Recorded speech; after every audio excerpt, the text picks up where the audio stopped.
Éphéméride Credo. Musique. Zando.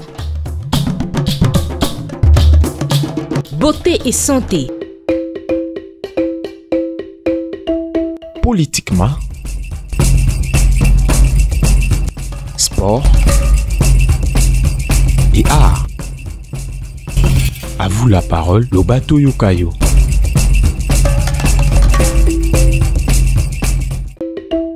Politiquement. Allez, cher Gilbert Ngonga, bonjour. Bonjour, cher Jonathan Makila, bonjour, Kandiki Salomon Mata. Bonjour Gilbert Ngonga, bienvenue. Socrate. Merci, merci. Hier, moi, j'avais une chemise blanche et aujourd'hui, c'est Gilbert. Demain, Voilà. ça sera Kandiki Salomon Mata, la gracieuse. Après, demain, ça sera comme ça, Franck Mbaya. Ainsi de suite. Ainsi de suite, c'est ça la vie. La communication, elle n'est pas que verbale, la communication, elle est aussi vestimentaire. C'est ça. Voilà pourquoi on dit, l'habit ne fait pas les moines. Ouais. Mais on reconnaît les moines par son habit. Personnel. Voilà. Donc, on peut te reconnaître juste par ton accoutrement, si tu es sourié ou moins sourié, si tu es, de telle province, de telle autre province. Parce qu'aujourd'hui, il y a beaucoup de discours racistes qui plombent les réseaux sociaux. Nous allons d'ailleurs en parler. Ouais. Donc, ça fait partie de la communication. Allez, je disais tantôt, madame, vous avez à dire? Avant d'attaquer comme ça les sujets du jour? Non, attaquons le sujet. Je disais tantôt, attaquons-le directement.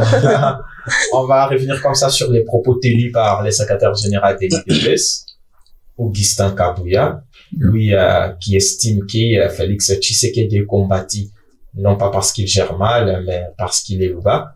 Voilà pourquoi aujourd'hui, les restes, justement, des Congolais s'attaquent à lui. Pas du tout, c'est un faux fuyant. En fait, j'ai l'impression que les chefs du parti présidentiel sait pertinemment, bien que le bilan de Tshisekedi est négatif selon lui. Déjà. Selon lui, bien sûr, voilà pourquoi il est en train d'accuser les opposants de mettre les pots de banane sur le bilan de Tshisekedi qui est fait mandat, qu'on se le dise. Aujourd'hui, il y a certaines réalisations qui sont faites et qui sont dans l'actif, à mettre dans l'actif du chef de l'État. C'est vrai qu'il ne peut pas tout faire. Il a posé une fondation. Et demain, après-demain, quelqu'un d'autre peut élever les murs et finalement mettre la toiture.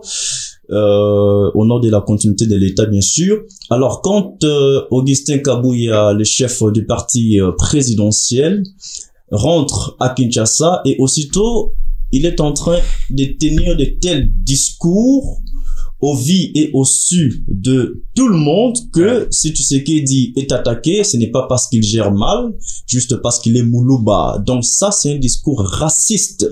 Un discours raciste que le chef de l'État, séparatiste, tribaliste, que le chef de l'État avait d'ailleurs condamné lors d'un conseil des ministres tenu à Kinshasa, quand le ministre du commerce extérieur et des hydrocarbures ont prononcé des discours racistes, séparatistes, qui pointaient du doigt Moïse Katumbi. Le chef de l'État avait désapprouvé le comportement de ces deux ministres, pour les citer. Alors, aujourd'hui, c'est le chef du parti présidentiel qui tient un tel propos, un tel discours au vu et au su de tout le monde devant le militant du parti présidentiel. Là, on s'attaque à qui? On s'attaque à Moïse Katumbi. Nous avons maintenant l'impression que Moïse Katumbi devient la bête noire. D'ailleurs, c'est la question régime. que j'allais poser. Pourquoi partout on voit Moïse Katumbi? Voilà, on voit Moïse Katumbi partout, je ne sais pas pourquoi, mais peut-être parce qu'il pense que Katumbi est fort. Parce que j'ai vu les VPM de l'intérieur, Ouais. Peter Vous êtes Kazadi. déjà aux affaires, comment vous pouvez avoir peur de quelqu'un? Peter Kazadi qui a affirmé Qui que n'a pas non, de nous pouvoir. savons que l'opposition a beaucoup d'argent, elle achète plutôt les journalistes. Alors vous êtes au pouvoir, vous gérez, vous avez des ministères, vous avez les parlements, vous avez les assemblées provinciales, vous avez la Cour constitutionnelle, vous avez la CENI, vous avez bref, les entreprises étatiques de l'État ou les institutions étatiques. Mais vous avez beaucoup d'argent, plus que les opposants qui ne gèrent pas en principe, qui sont au chômage politique. Demain après-demain, ils pourraient être dans le pouvoir et profiter de tous les gains qu'ils profitent aujourd'hui. que les hommes politiques au pouvoir profitent aujourd'hui. Donc, dire que les opposants ont beaucoup d'argent, ils achètent les journalistes, ils achètent les consciences des journalistes. En tout cas, c'est une façon de déclarer ouvertement que vous avez mal géré. Parce que si le pouvoir aujourd'hui a l'impression que la majorité des journalistes se rangent derrière l'opposition, c'est parce que le journalisme, c'est aussi dénoncer ce qui ne marche pas. On doit pas être au milieu du village. On doit être aux côtés de la vérité et non être au milieu du village. C'est ce que beaucoup de journalistes font aujourd'hui. Ce n'est pas le sujet, c'était juste un raccordement frauduleux. Ouais. Juste pour nous faire comprendre que le régime actuel a peur de l'opposition, a peur notamment de Moïse Katumbi, parce que Katumbi est fort en lobbying. Katumbi a le soutien de la communauté internationale. Katumbi avait un peu bien géré sa province à l'époque, les Grands Katanga. Il était même déclaré meilleur gouverneur à l'époque. Katumbi a l'argent, c'est aussi ça les problèmes. Katumbi a l'argent par rapport à tous les autres opposants, qu'on se le dise. Et Katumbi est mieux placé pour être demain le candidat unique de l'opposition. Voilà pourquoi Katumbi est aujourd'hui considéré comme la bête noire du régime actuel. Donc, le secrétaire général de l'UDPS, nous sommes en 2023. C'est la dernière année du premier quinquennat de Tshisekedi à la tête de la République démocratique du Congo. C'est que le secrétaire ou le chef du parti présidentiel devrait faire en ce moment, c'est faire les bilans. 5 ans après, qu'est-ce que nous avons fait? On a trouvé les pays dans tel état, on l'a ramené à tel autre état. Et non de venir s'attaquer aux opposants. C'est vrai, nous ne sommes pas encore au moment de la propagande électorale, n'empêche, en tout cas, au chef des partis présidentiels de faire les bilans de Tshisekedi au pouvoir. Qu'est-ce qu'ils ont fait? Qu'est-ce qu'ils n'ont pas fait? Et qu'est-ce qu'ils comptent faire demain? C'est permis, c'est autorisé. Sans pour autant, peut-être faire la propagande de Tshisekedi, juste le bilan. Donc, la dernière année du quinquennat du chef de l'État est relatif au bilan. Mais aujourd'hui, vous suivez les actus avec moi. Beaucoup de membres de l'Union sacrée du régime actuel ont du mal à dresser un bilan du chef de l'État. Mais il y a un problème de communication qui se pose. C'est le problème de la communication où l'UDPS n'arrive pas à comprendre qu'aujourd'hui, elle est aux affaires. En fait, le problème, c'est... L'UDPS se comporte, c'est comme si elle était l'opposition. Justement. Voilà. Donc, l'UDPS, c'était un parti de masse, parce qu'il y a des partis de masse et des partis des cadres. PPRD, c'est les partis des cadres. Palou, c'est les partis des masses. Vous voyez? Ouais. UDPS, c'est parti des masses. Dans le parti des masses, généralement, on ne met pas l'accent sur l'idéologie, sur la philosophie, sur la vision du pays. UDPS a passé tout son temps à brûler l'épinay dans des marches. UDPS a passé tout son temps à caillasser, à violer les mamans. UDPS a passé tout son temps à dire Kabila dégage. Vous voyez? Donc, ils n'ont pas eu le temps, bien sûr, ils n'ont pas eu le temps de former les cadres pour que demain, quand ils seront au pouvoir, qu'ils sachent comment ils vont diriger. Aujourd'hui, UDPS a du mal à diriger le pays. Elle se comporte comme si elle était toujours dans l'opposition. Donc, UDPS a un pied dans le régime, un autre pied dans l'opposition. Donc, difficile de se débarquer. Voyez, si vous regardez même les discours prononcés lors d'un point de presse organisé par Peter Kazadi, vous allez vous rendre compte que là, ce n'est pas un ministre qui parle. C'est plutôt un militant de l'UDPS qui parle. Or, il gère un ministère qui n'est pas le moindre, le ministère de l'Intérieur, qui devrait assurer la sécurité de la population congolaise dans son ensemble. Mais là, il a pris position, il prend le profil d'un militant au lieu de prendre le profil d'un ministre de l'Intérieur qui peut parler au nom de tout le monde, pour le bien de tout le monde. Là, il a pris position. Est-ce réellement l'UDPS n'a pas de tête pensante ou c'est les castings du chef de l'État qui posent aussi problème? L'UDPS... Parce qu'on connaît quand même les deux à la avec les Liaou, avec pas mal de personnes, en tout cas, capables aujourd'hui d'assurer ou de gouverner ou de gérer la nation. Après la mort de Tshisekedi de l'heureuse mémoire, en tout cas, l'UDPS n'est plus la même Ce n'est pas la même UDPS d'hier. C'est vrai, l'UDPS d'hier a passé tout son temps dans la rue, oui. Mais il y avait quand même des têtes passantes, des têtes qui réfléchissaient à l'époque. Aujourd'hui, nous avons des gens qui sont ivres du lait et du pouvoir. Donc, ils ne voient que leurs propres intérêts. Au lieu de réfléchir nation, de parler nation congolaise, ils ne pensent que leurs propres intérêts. Ils pensent tout leur temps à attaquer l'opposition, à attaquer quelques leaders de l'opposition, au lieu de préparer les bilans et de préparer même la réélection de Tshisekedi. Donc, aujourd'hui, ils se disent non, nous avons tout, nous avons la Cour constitutionnelle, nous avons la CENI, nous avons les parlements, les assemblées provinciales. Donc, la réussite est certaine, nous avons la victoire dans notre poche. Au lieu de passer le temps, n'est-ce pas, à former les cadres pour mieux diriger le pays. Vous avez vu à Kinshasa les gouverneurs de l'UDPS qui ont été nommés. Ouais. Les gouverneurs plutôt, qu'est-ce que je dis? Les bourgmestres qui ont été nommés à Kinshasa. Les bourgmestres qui ne savent pas parler en public, qui ne savent pas formuler des petites phrases. Des ministres qui sont, des bourgmestres plutôt, qu'est-ce que je dis? Qui sont incompétents, mais ils sont nommés juste parce qu'ils sont membres de l'UDPS. Aujourd'hui, la méritocratie ne compte plus en République démocratique du Congo. Il faut être petit pour qu'on la nommer. C'est ça l'UDPS en fait. Et l'UDPS n'est pas que ça. L'UDPS a aussi son bon côté. Parce que tous les partis politiques ont leur côté positif, tout comme négatif. Et là, côté positif alors. Côté positif, c'est que UDPS... On a beaucoup exhibé les côtés négatifs. Voilà. UDPS, côté positif, c'est que UDPS sait faire pression. Savait faire pression quand elle était encore dans l'opposition. Ouais. UDPS savait faire pression. Vous voyez, quand UDPS se lève, mobilise, vous sentez que non, tout le monde est dans la rue pour contester sur telle ou telle chose. Mais aujourd'hui, UDPS...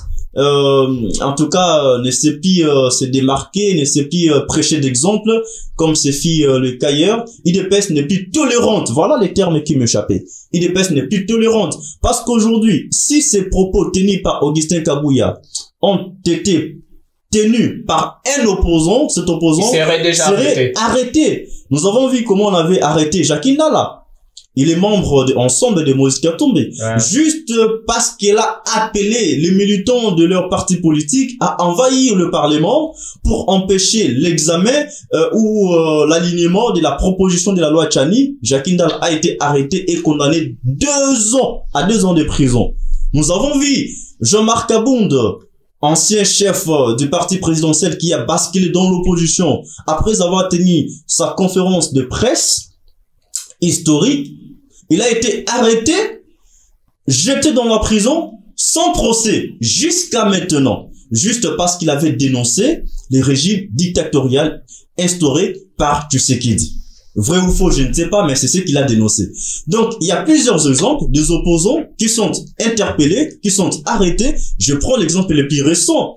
Le député Daniel Safou. Daniel Safou et Mike Moukébaï, après la répression de la marche du 20 mai 2023 à Kinshasa, ils ont passé dans une émission, dans une chaîne de la télévision, ici, aujourd'hui déconnectés. Ils ont tenu des propos racistes. Ils étaient un peu tribaux, tous deux, n'est-ce pas?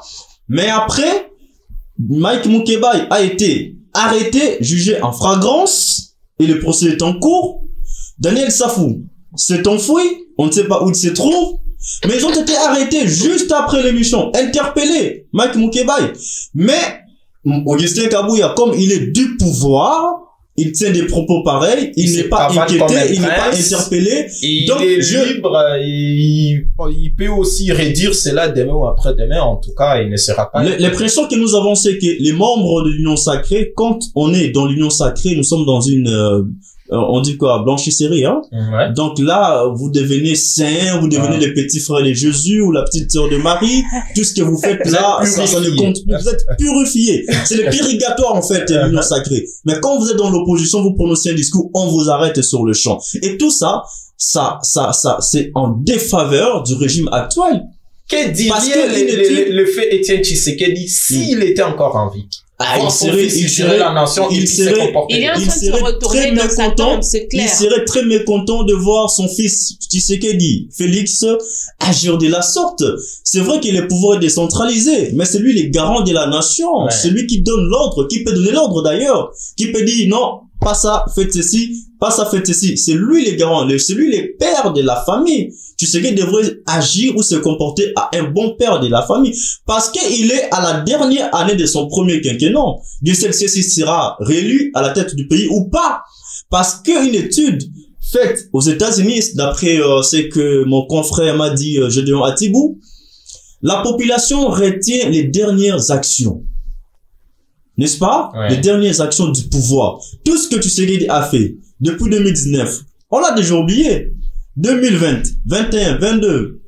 Ce que nous allons retenir, c'est ce que Tshisekedi fait en 2023. Les dernières actions posées par les pouvoirs retiennent la population. Vous voyez, Ouais. c'est ce qui nous tient à cœur. On s'est dit, oui, il a bien commencé, mais aujourd'hui, il a instauré un régime dictatorial.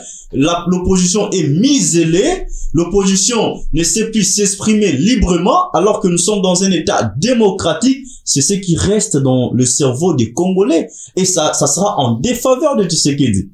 Même s'il a le contrôle de tout. On a vu Joseph Kabila Kabange en 2018. Il avait le contrôle de la Cour constitutionnelle. Il avait le contrôle de la CENI, du Parlement. Comme ça, Chadari a échoué. À la surprise de tout le monde, c'était Tshisekedi qui était élu président de la République et Chadari a échoué lamentablement à la 3e position. Et c'est encore discutable. Vous voyez? Donc tu sais que tout peut basculer. Allez, on vous remercie justement de votre intervention magistrale, XXL, je dirais. Merci beaucoup, on a compris pas mal de choses, hein. Et puis je sais pas, il y a un tout dernier mot à placer, ou il y a une salutation ou quelque chose d'autre. Voilà, juste saluer l'équipe technique, Franck Maya Benji, salutations à Gédéon Atibou et à notre patron, à notre géant. Ouais. Là où il est, en tout cas, nous les saluons. Voilà. Moi, contrairement, j'ai dit comme ça bonjour à Madame Sarah Malou. Et vous? Je dis bonjour à Christelle Mbongomata. Voilà. Christelle Mbongomata. J'ai Pascal à la maison, la voir. Je ferai un tour à la maison comme ça. Question de la regarder en face comme ça et puis voir que dire, hein, après la visite guidée et officielle d'ailleurs. Allez, je disais tantôt, on a parlé comme ça politiquement. Cette fois-ci, on va parler à vous la parole. Une rubrique réservée justement à nos invités, mais aussi à vous les auditeurs qui nous suivent un peu partout en ce net moment. Vous pouvez toutefois appeler ou nous faire parvenir vos différentes interventions. Pour aujourd'hui, je disais tantôt, on va parler comme ça de la jeunesse. C'est face aux enjeux électoraux. Nous le savons tous très bien que les élections, sauf imprévues, c'est au mois de décembre, hein. Et puis nous allons voter utile, c'est très important.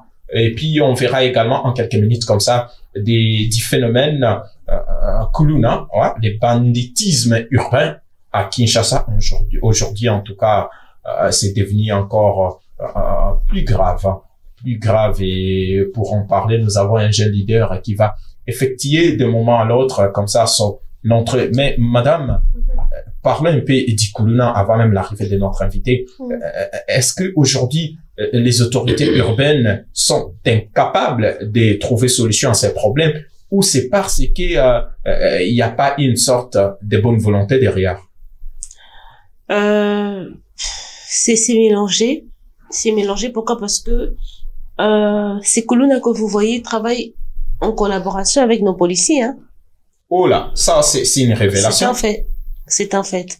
Parce que comment tu peux expliquer qu'un Kuluna qui a agressé une tierce famille, une personne et tout, se fait arrêter, au bout de 3 jours, une semaine, ce même Kuluna est libéré, et il vient pour maintenant se venger sur les personnes qui l'auront agressé, qui l'auront fait arrêter, que lui a eu à agresser. Ouais.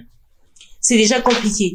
Mais je crois que c'est un manque de volonté Et par rapport au Kuluna, excuse-moi, je le dis. Ouais. Par rapport au Kuluna, je pense que le peuple congolais, la population doit elle-même se prendre en charge. La population se prend en charge. Oui. Ben, Quand mais tu vas, quand tu vas à ça Badiadine, sera encore pire. non. Ça, franchement, comme on a Quand tu vas à Badiadine, Kuluna zate, hein. Ouais. Là-bas, ils blaguent pas. So ba koti yo Kuluna, ozana pneu na nzoto. So ba koti yo Kuluna Non, mais na c'est faire la Badiadine. justice, ça aussi, c'est très dangereux. Mais je te dis que ceux qui s'offrent, bakanga Kuluna, batindi après une semaine à Binia Zongeli Bino. Na Zongeli Bino pour ça na Bino plus de mal. Na bo si c'est les Camerounais Bino Moroponini. Voilà, merci. On en parlera un peu plus avec notre invité. Il va effectuer comme ça son entrée. Prenons la rubrique « À vous la parole ». À vous la parole, Lobato Yokayo. Allez, il est là avec nous. Il s'appelle tout simplement David Beya Kabasele.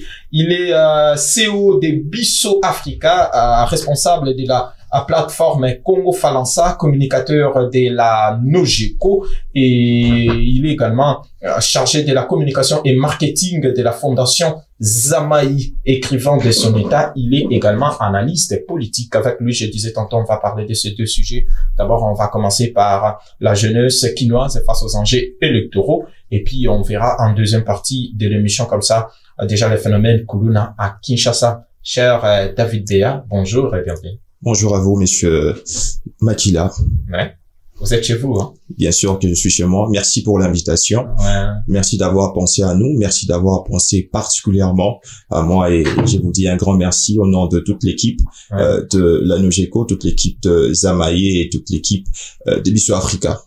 Vous êtes jeune, mais avec un profil aussi garni. Bien sûr, vous savez, la jeunesse n'est pas seulement l'avenir ou bien le futur. La jeunesse, c'est aussi le présent. Alors, c'est pourquoi nous avions réuni, n'est-ce pas, ce qu'il faut comme qualité, ce qu'il faut, n'est-ce pas, comme prérequis, afin de représenter valablement cette jeunesse.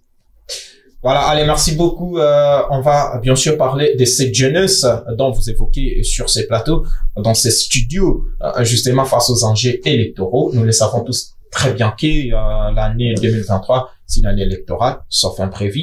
Jusque-là, la CENI ne fait que confirmer justement la tenue des élections. C'est très important d'en parler. On est jeunes, mais on aimerait bien connaître c'est quoi le rôle, nous en tant que jeunes, quel est notre rôle dans ces processus. C'est très très important. Alors parlons comme ça justement de ces problèmes, les élections. Est-ce que la jeunesse a aussi un rôle majeur à jouer dans un processus électoral? Voilà, exactement. Merci pour la question.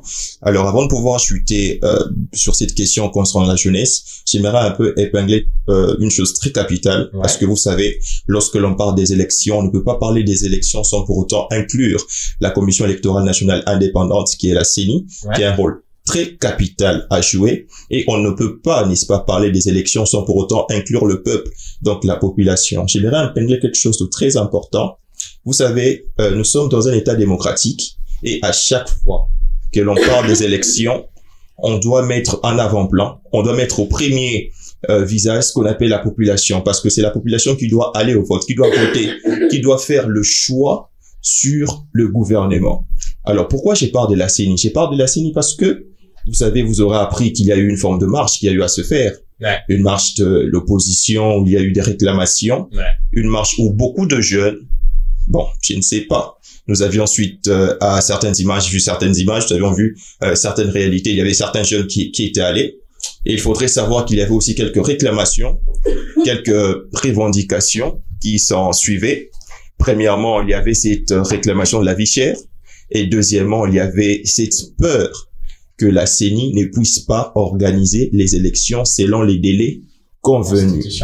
Voilà, constitutionnel ou convenu. Alors, je n'aimerais pas vous prendre vos mots parce que je sais qu'il y aura beaucoup de questions qui viendront là-dessus.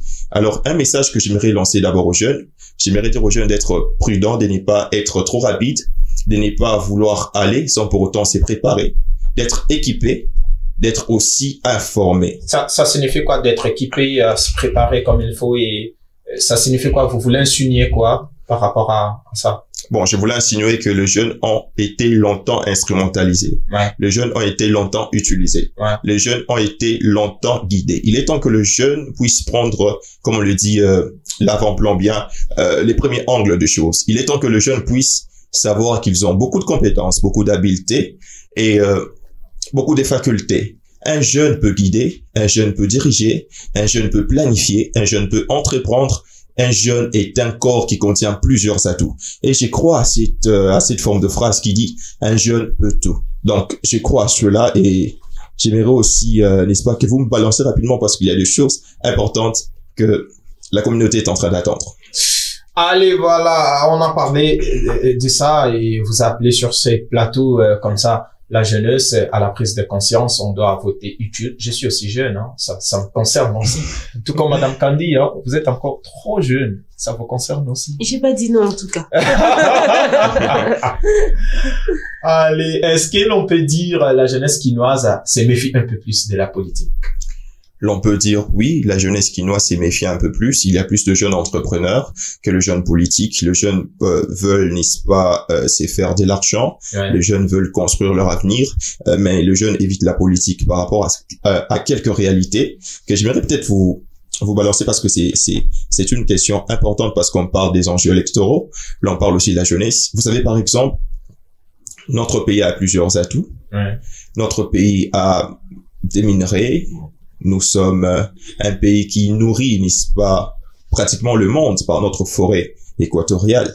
Mais nous rencontrons encore quelques difficultés. Des difficultés qui ont du mal à être dites au devant de tous, certes au Parlement, certes au devant du plateau. Pourquoi? Parce qu'on sait que la politique est un grand risque. Quand vous faites la politique, vous avez des risques d'être poursuivis, vous avez des risques d'être arrêtés, et cela est en train de frustrer, n'est-ce pas, certains jeunes à se lancer. Je donne un exemple très simple. Saviez-vous par exemple que la RDC, en termes d'importation, la majorité des poissons que nous avons est importé au niveau du Brésil, de l'Amérique latine. Oui. Mais vous allez entendre rarement les gens en parler. Pourquoi? Parce qu'on sait que des tels discours peuvent, n'est-ce pas, vous porter préjudice. C'est un peu dans ce sens-là que les jeunes sont un peu frustrés. Les jeunes ne veulent pas se lancer parce qu'on sait que la politique est un terrain très glissant. Est-ce que c'est pas par rapport à ça que l'on est moins considéré lorsqu'il s'agit de la prise de décisions importantes ou lorsqu'il s'agit comme ça, bien sûr, du partage de certains postes étatiques? Oui, c'est vrai. Parfois, on est moins considéré, mais je crois que le jeune peut, n'est-ce pas, surprendre parce que vous savez, en termes de réalisation actuellement, ouais. Nous avons plusieurs jeunes qui se sont lancés au sein de l'entrepreneuriat, au sein même de partis politiques. Mais curieusement, vous allez voir, certains jeunes qui étaient au niveau de l'entrepreneuriat, c'est faire une forme de shift vers la politique. Et c'est ce qui, n'est-ce pas, est en train de les frustrer. Je crois que les jeunes ne sont pas du tout déconsidérés ou bien ne sont pas du tout écoutés. Je pense justement que les jeunes sont en train, n'est-ce pas, d'atteindre un niveau de maturité, un niveau de conscience, un niveau de la conscience de Lumumba, un niveau de leadership. Qui est aussi jeune. Bien sûr. Marcel Yaou avait 29 ans lorsqu'il fut étudiant à l'université libre de Bruxelles. Bien sûr. Justement, c'est juste pour dire que nous sommes dans une période où les jeunes sont en train de devenir matures. Nous sommes dans un temps de maturité. Nous sommes dans un temps de croissance scientifique, culturelle, avec la culture, avec la science, avec l'évolution de nouvelles technologies. Aujourd'hui, on parle du numérique. Aujourd'hui, on parle même d'un contrat avec Huawei, avec le ministre du numérique. Donc, nous sommes dans un temps où les jeunes sont en train de prendre de nouvelles responsabilités, de croître, et c'est un temps très favorable pour nous tous. Allez, merci beaucoup. Je rappelle qu'il est notre invité de ce matin, David Beya, un jeune leader. Vous avez évoqué ici par moment l'entrepreneuriat justement de jeunes, mais une année, 2 ans, 3 ans après, du coup, on trouve que ces jeunes-là se sont basculés vers la politique. Est-ce que ça aussi, c'est pas un agenda caché? Vous présentez comme un entrepreneur et la population vous accueille à bras ouverts avec comme espoir de créer comme ça les emplois pour eux. Mais après, du coup, c'est la politique active. Voilà, c'est vrai que nous sommes dans un temps où la majorité des jeunes sont en train, n'est-ce pas, de basculer, de faire des shifts dans un autre terrain.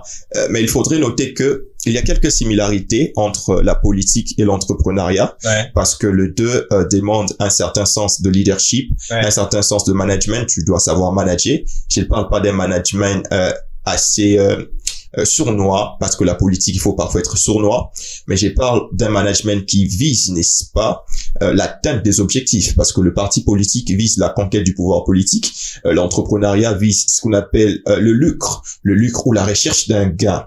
Alors justement, je pense que c'est cette forme de shift où la majorité des jeunes entrepreneurs basculent dans la politique, c'est un tout petit peu le chômage qui le fait. Je vais invoquer un point très important, très sensible, peut-être que plusieurs personnes ne l'ont jamais entendu. Vous savez, l'entrepreneur ne peut créer son entreprise que par rapport à un capital. Si vous n'avez pas de capital, vous ne pourrez pas créer votre entreprise. Ouais. L'entreprise, est-ce que le projet, c'est une idée que vous avez? Vous faites un planning, vous faites un job description, vous faites un TDR, terme de référence. Mais le problème qui va se poser, c'est sur les financements.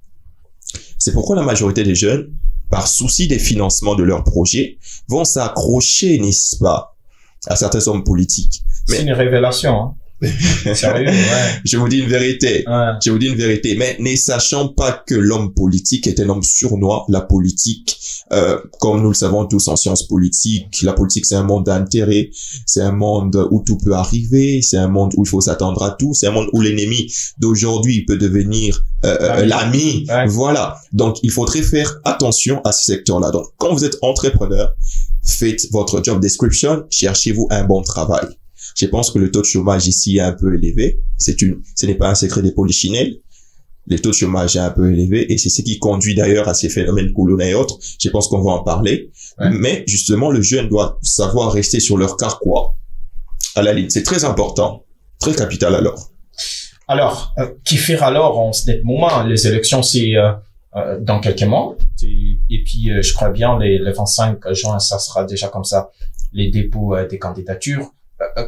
Que devons-nous faire, nous, en tant que jeunes, ou comment devons-nous se comporter en cette période? Je pense que la période électorale est une période très mouvementée, est une période assez dynamique. C'est une période pas facile parce que si vous avez suivi l'allocution, bien la déclaration qu'a tenue le responsable de la Commission électorale nationale indépendante, je cite le 4 février 2022, lorsqu'il a pris la parole pour la première fois, il a épinglé un point très important en disant qu'il y aura beaucoup de difficultés pour pouvoir organiser les élections. Ça ne sera pas facile.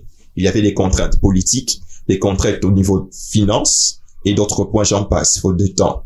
Juste pour dire que cette période ici, il faudrait pas amener les choses rapidement, il faudrait pas être vite, il faudrait pas entrer dans un parti politique rapidement, il faudrait être calme, réfléchir, voir ce qui se présente et suivre le mouvement. C'est un peu ça. Donc, un jeune actuellement ne doit pas se presser pour entrer dans un parti politique. Chez Méthode, la majorité font des adhésions massives. Vous allez voir, ils prennent toute la famille, tous les voisins, tous les cambistes du coin. On nous poursuit même jusqu'à la maison. Oui, bien sûr. Toi comme ça, du coup, il y a l'invitation qui tombe comme ça et t'olingue au côté à parti politique. Voilà. Voilà. S'il avait une petite amie, allez, la fille, viens pour faire l'adhésion. Vous voyez que nous sommes dans une situation très critique et la politique, je pense que la politique est en train de perdre son sens, est en train de perdre ses valeurs, est en train de perdre ses principes. Un homme politique, c'est un homme à respecter. Un homme politique, c'est un homme qui comprend la vision et le but de ce qu'il poursuit. Il peut pas faire les choses à la va-vite, à la rapide. C'est très dangereux. Je pense que les jeunes doivent réfléchir à cela et doivent savoir ce qu'ils doivent faire actuellement. C'est un peu ça. Allez, Madame Kandi, ça concerne la jeunesse, hein. À l'église aussi, hein. On commence à exploiter la jeunesse de l'église. Aujourd'hui, tout est politisé, allais-je dire. C'est un grand danger, hein. Même les universités, pour devenir président à des étudiants, d'une université ou je sais pas trop d'un institut supérieur, en tout cas il faut avoir des relations politiques, tout ça, mais c'est compliqué. Qu'est-ce qu'on fait au juste? La jeunesse aussi reste bouche bée, on n'arrive pas comme ça à prendre les choses en main comme ça, et puis du coup les politiques qui continuent comme ça à nous dominer.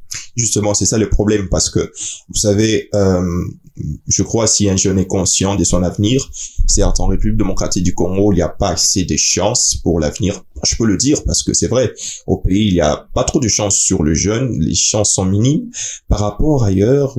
Enfin, c'est très difficile. Je pense que les jeunes universitaires, les jeunes qui veulent construire leur avenir, doivent savoir qu'ils doivent dépendre d'eux-mêmes, Et puis, ces jeunes doivent être des ambitieux.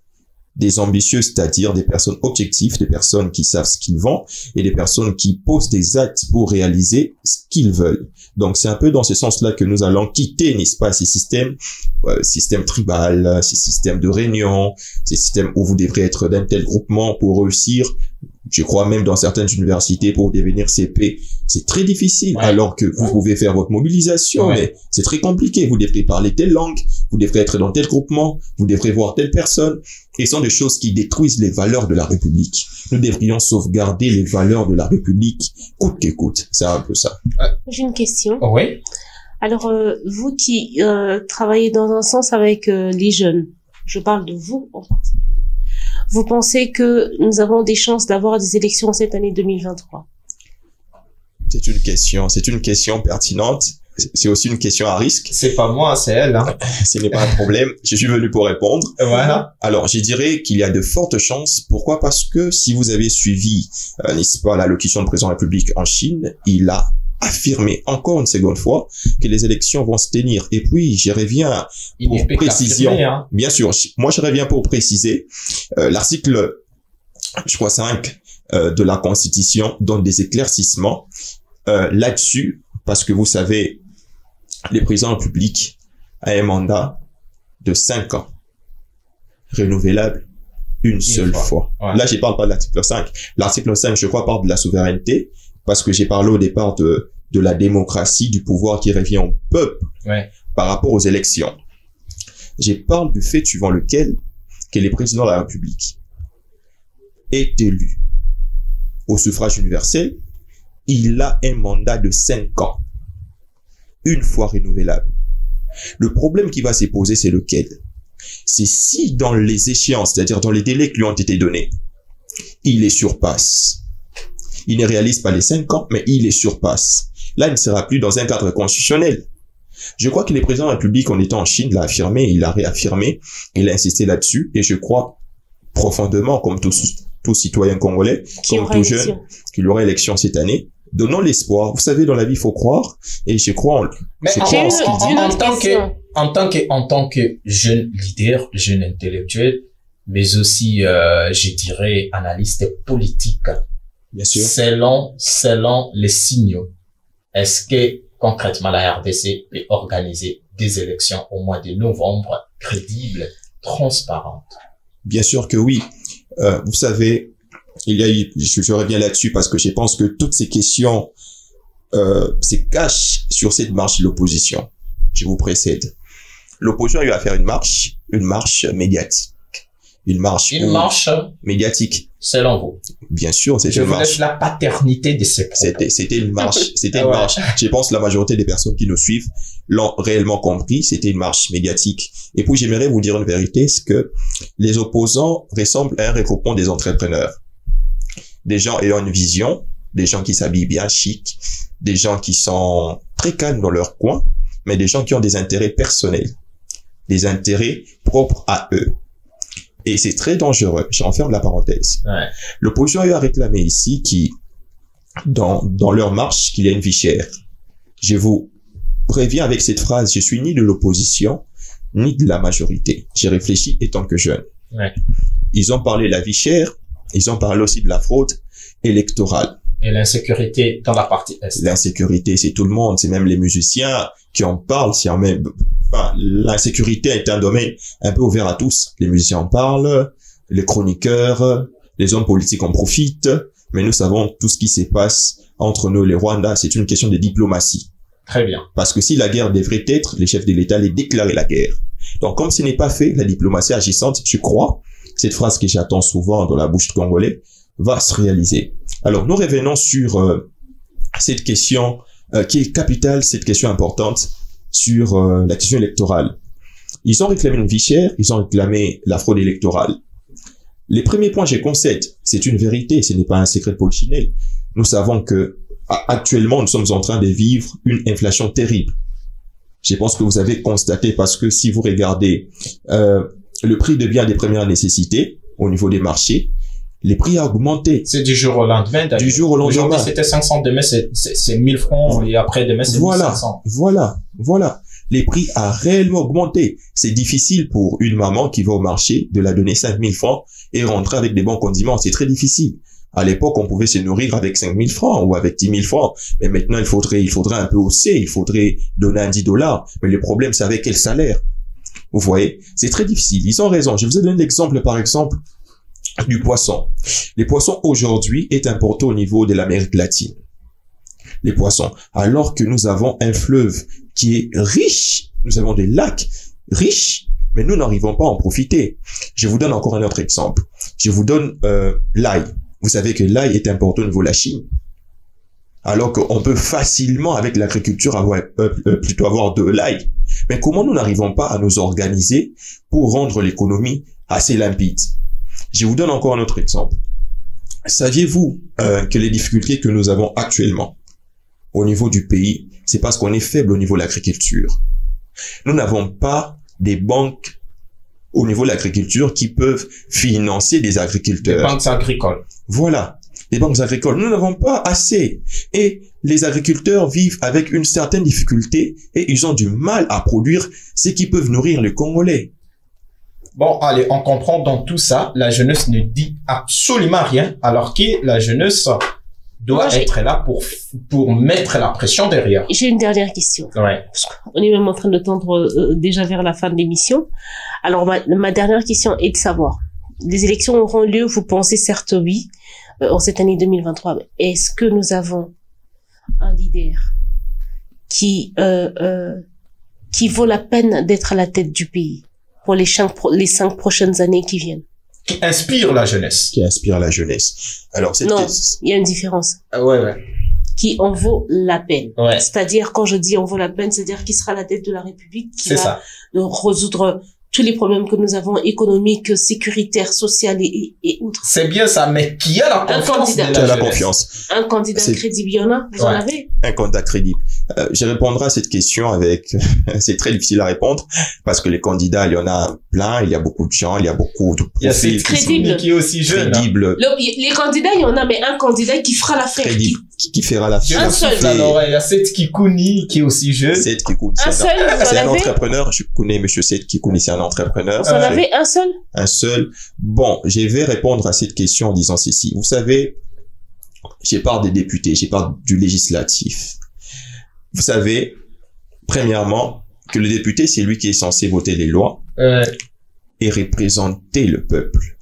Je pense qu'un bon leader, actuellement, c'est celui qui sait représenter le peuple, qui sait représenter sa population, qui sait parler des besoins de sa cause ou bien de sa commune, pas de sa cause seulement, mais de sa commune, de sa circonscription. Je pense qu'un tel leader, c'est un leader de profil que nous cherchons. Particulièrement, moi, je suis natif de Bandalungwa. Je sais les problèmes qui se posent à Bandalungwa. Je pense que s'il y a un leader qui doit sortir de Bandalungwa, doit savoir les problèmes qui se posent, doit savoir les questions.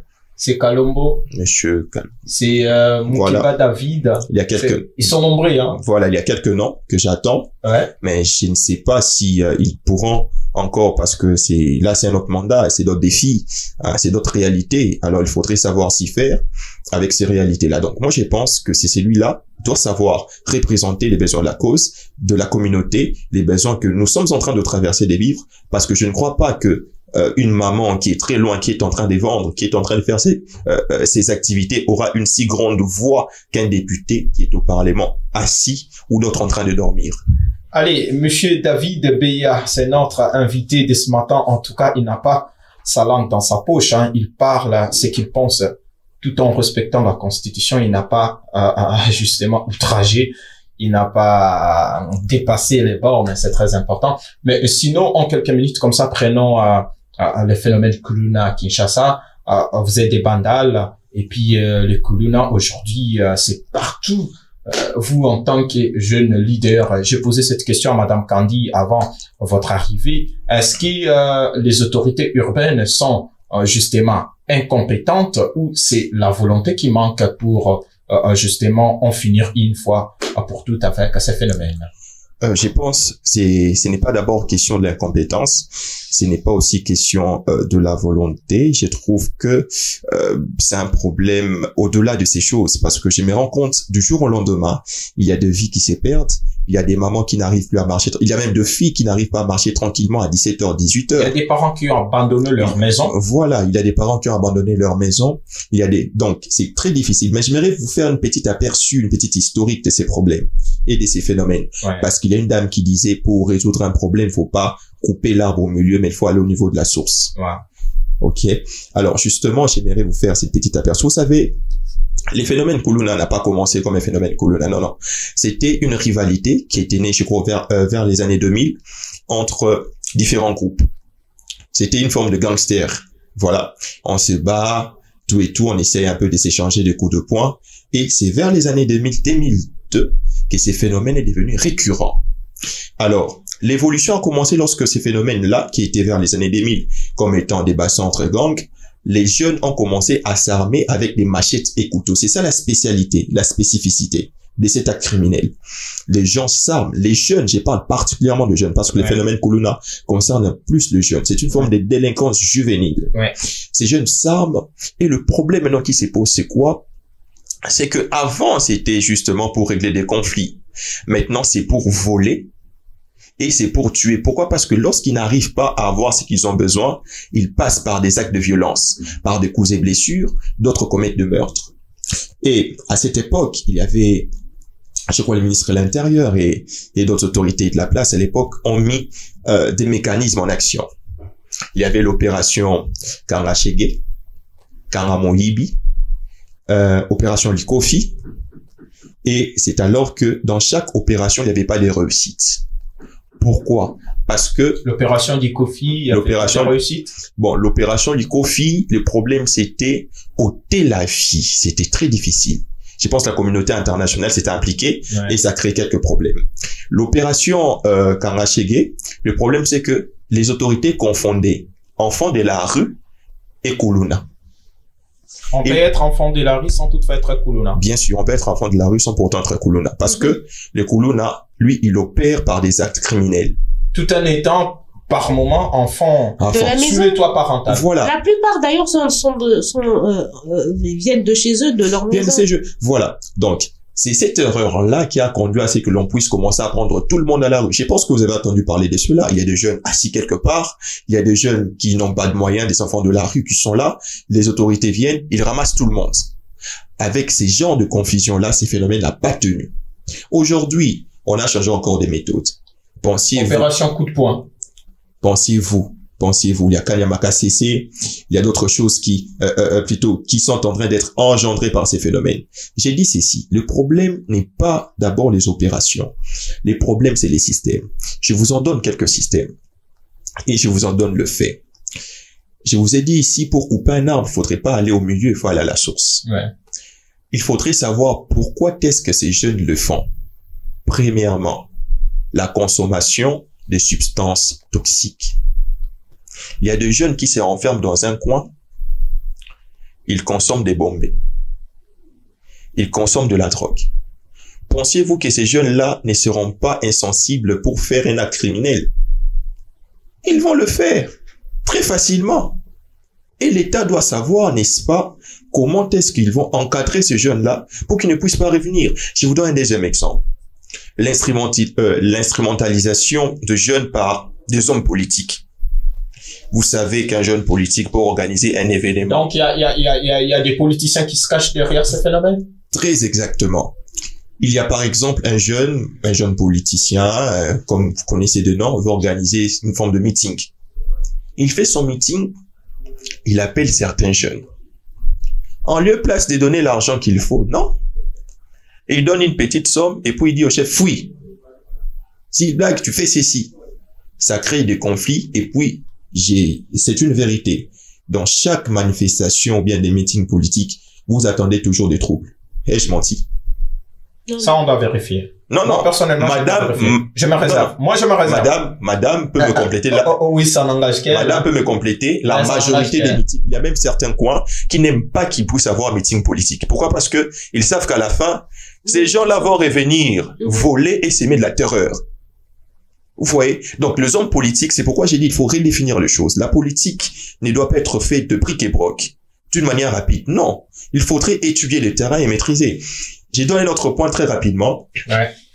Saviez-vous que, et puis je vais donner les piliers parce que nous sommes dans un plateau, je crois, scientifique. Il faudrait pas seulement émettre des avis, émettre des préoccupations. Il faut aussi donner des piliers qui vont aider, n'est-ce pas, ces jeunes ainsi que les personnes qui nous suivent, de pouvoir devoir falloir, n'est-ce pas, faire ce qui revient. En quelques minutes, là, on doit terminer. Voilà. Alors, comme pilier, il faudrait qu'il y ait, par exemple, des centres d'éducation spécialisés. Il y en a pas ici. Les centres d'éducation spécialisés. Je vous pose une question. Que font les psychologues des universités après leurs études? C'est à nous de poser la question. La majorité des psychologues n'ont pas de place où travailler. Ouais. Mais alors que ces psychologues-là peuvent encadrer ces jeunes qui souffrent de la dépression parce que la consommation de substances plutôt nuisibles ou toxiques telles que la drogue et autres peuvent engendrer à la personne une forme de dépression. Les psychologues sont où? Il faudrait créer des centres d'éducation spécialisés. Voilà l'idée que je donne aux autorités. Il faudrait créer suffisamment parce que ces phénomènes sont en train de prendre de l'allure, et ces phénomènes sont en train de détruire pas seulement le jeune, mais je me rends compte que c'est difficile de se promener à la ville de Kinshasa à 20h. Très compliqué. Je me limite à cette première proposition. Les autres, je le donnerai peut-être au courant de la semaine lorsque je reviendrai. Allez, c'était un bonheur comme ça de vous avoir reçu ce matin. On a vite compliqué, en tout cas, les castings. Les castings, franchement, a répondu. Et merci beaucoup, cher David Béa. En 30 secondes, que dire pour finir l'émission d'aujourd'hui? Ce que je veux dire, c'est que je vous ai parlé d'une nouvelle génération qui s'est levée, de nouveaux jeunes. Je crois qu'il y en a tant d'autres que je connais. Il y a monsieur du mouvement MDR, ouais. Monsieur Kalilola, que j'aime, que j'apprécie vraiment beaucoup. Il y a aussi ceux de la Fondation Zamaï, qui organise d'ailleurs un programme au sein de l'orphelinat. Nous organisons, parce que je suis de la Fondation. C'est ça. Oui, nous organisons des centres. Nous sommes là pour accompagner aussi les fondations. Voilà. Et les organisations. Voilà. Ouais. Voilà. Il y a le président de la Nogeco qui va faire un grand meeting d'ici peu, monsieur Lifouma. Il va faire un grand meeting. Je pense qu'il va remettre un diplôme de mérite à une autorité politique qui sera citée d'ici peu. Et je pense que c'est sans deux choses à louer. Il y a encore un ami qui fait du bon travail au niveau de du LGD, monsieur Fabrice Bessana. J'ai tant d'amis qui font du bon boulot. Gériel Kassa, je pense que vous connaissez monsieur Gériel Kassia. Ce sont des amis encore. Voilà, qui fait du bon travail au niveau de la jeunesse. Et je pense que ces genres de choses sont des choses louables. Pour nous, la jeunesse est construite avec le jeune et la jeunesse nous appartient. C'est un peu ça. On vous dit merci beaucoup à cher David Béa. Allez, Kandimbungu, la gracieuse. Merci à toi, Jonathan Makila. Merci à l'équipe technique qui nous a accompagnés ainsi qu'à notre invité, monsieur Béa. Merci à nos chers auditeurs et internautes. Nous allons nous retrouver certainement demain pour un autre numéro. Inch'Allah, demain nous serons là pour un tout nouveau numéro de ces programmes. Allez, nous vous disons merci. Moi, je terminerai en disant que l'amour règne toujours là où vous êtes. Continuez à diffuser l'amour, c'est très important. D'ici là, portez-vous bien et au revoir. Au revoir. Éphéméride Credo. Musique.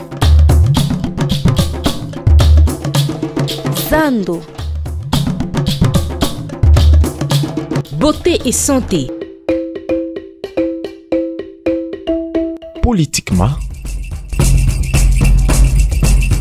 Sport. Et art. À vous la parole, Lobato Yokayo.